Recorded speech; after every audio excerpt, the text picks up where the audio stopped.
liberties.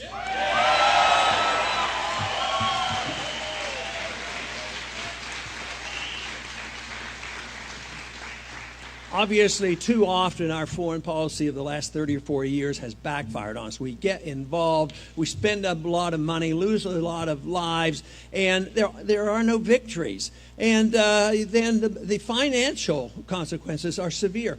There's been a $4 trillion increase in our national debt due to the wars we're fighting in the Middle East. Nobody gave proper authority to go there. Nobody knows exactly why we're there. Nobody knows when it's going to be over. They claim it's over in Iraq. I think it's only beginning, unfortunately, and it's just more turmoil. And the sooner we understand that not minding our own business is a much better way to get along with people than dropping bombs on them.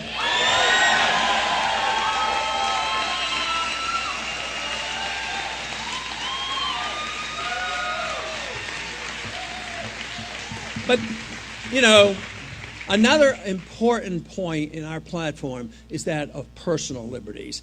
And I am convinced that if you understand personal liberty, if you understand individual liberty, if you understand where liberty comes from, it comes to us in a natural way. It comes to us in a God-given way. If you understand that, you know that you should also have the right to keep the fruits of all your labors.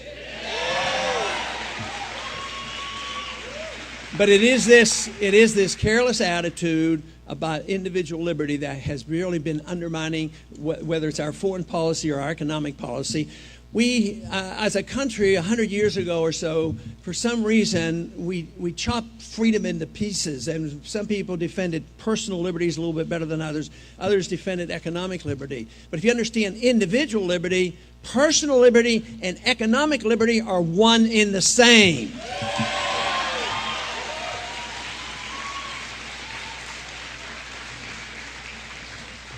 When people are frightened, sometimes they overdo things. And I think a lot of that happened after 9/11. By not understanding the full impact and what was going on after 9/11, tragically it was used as an opportunity for those who had a bill floating around for a decade, and they saw this as an opportunity.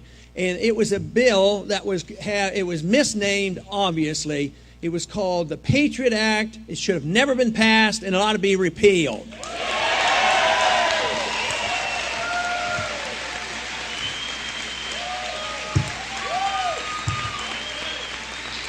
It was obviously well intended, but taking away our freedoms is not a good result of what they were trying to do. Franklin warned us about giving up liberty for security.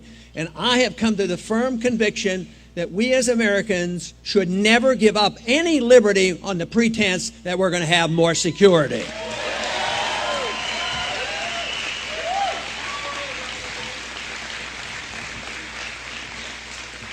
I'm convinced if the Patriot Act had been named something like repeal the Fourth Amendment, it might have had more trouble getting passed. But I was sitting beside another congressman when we were passing that bill, and we only had an hour or two to look at that final version, and he was voting for it, and guess what? I was voting against it. And I said to him, why are you voting for this? I said, have you read it? No. I said, there's a lot of bad stuff in here. He says, I know. I said, well, why are you voting for it? He says, well, how can I go back to my district? After 9/11, the people want us to do something. I can't go back and explain it to them. I said, but that is your job, to go back home and explain it to them.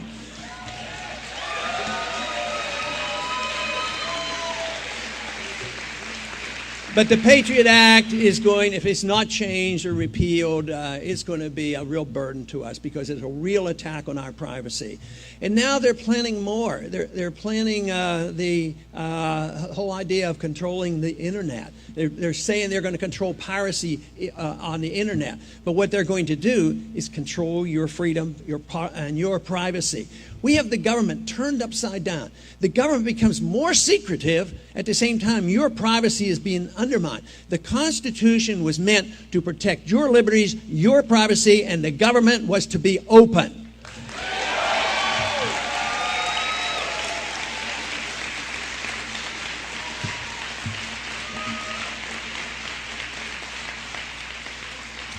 Approximately a year ago, a member of the Obama administration came to a Senate committee and announced that policies had been changed. He said now that they are changing this.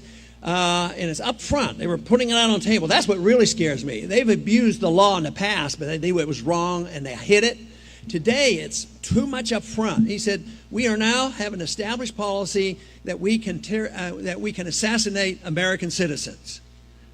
That is bad news. So they practiced it. They did it on 3 times, and they've established this as a precedent. So that is a dictatorship when 1 or 2 people in the whole United States can dictate and decide he's a bad guy, he needs assassinated because we can't try him. No charges, nothing official. So it is especially important that you try the bad guys, because if you don't try the bad guys, it really undermines our liberties. We have done this. Just think after World War II, the Nazi criminals were tried at Nuremberg. Even Adolf Eichmann, when he was captured, he was tried, given a trial, and then properly executed by the Israelis. So why are we getting so afraid of capturing people and arresting them and giving them a proper rights? But no, they've gone one step further. Here, 2 weeks ago, they passed this very, very ornery National Defense Authorization Act. And I'm always very pleased, and I comment on it, because the people who come to our rallies and know about what we stand for knows what's in that bill, and unfortunately the rest of the country better find out what is in that bill.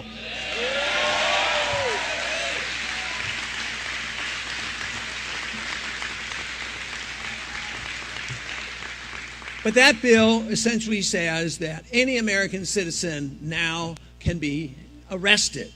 Not by their local police, not by the FBI, not by some other group, but by the military. This is military law. The military can come in and arrest an American citizen and put in prison indefinitely and denied a lawyer.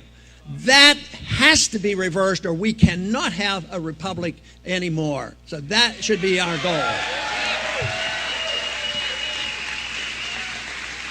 But personal, really all we have to do is think about liberty, where it comes from. Defend liberty. You will defend the marketplace. You will defend private property. You will defend sound money. You will defend contracts.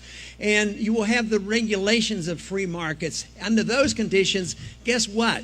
The rich don't get bailed out, and the people don't get their bad debts dumped on them. You have to live up to the contract and the bankruptcy. So this is the important thing. We have to see the free market, individual liberty, a sound economic, a sound foreign policy.